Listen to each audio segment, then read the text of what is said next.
মৃত ব্যক্তির ফেসবুক আইডিতে ছবি এবং কিছু নাজায়েজ পোস্ট আছে, এগুলো ডিলিট না করলে ওই ব্যক্তির কবরে আযাব হবে কিনা।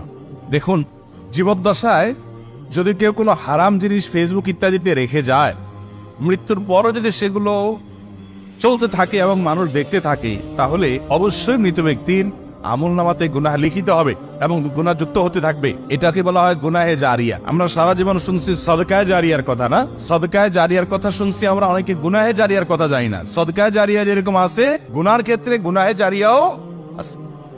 সদকায়ে জারিয়া এটা তো আমরা সবাই জানি। গুনাহে জারিয়া কোনটা? গুনাহে জারিয়া হলো যেই গুনাহ, যে পাপ, এটা একবার করে দিয়ে দিয়েছেন, কিন্তু এটার অপকারিতা, এটার চর্চা অনবরত চলতে থাকে। যেমন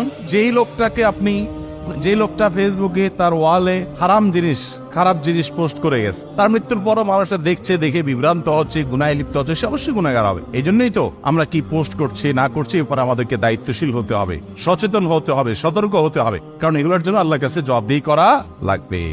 আর যদি এমন হয় যে তিনি চেষ্টা করে গেছেন সেগুলো রিমুভ করার জন্য, তার থেকে কপি করে নিয়ে আরেকজন পোস্ট করছে, তারাও জানতে তার নিয়ন্ত্রণের বাইরে, তাহলে সেক্ষেত্রে ভিন্ন কথা। কিন্তু সেটা যদি না হয়, তাহলে সেক্ষেত্রে আপনার উচিত আপনার নিজের কৃতকর্ম এটা মুছে তারপর দুনিয়া থেকে যাওয়া।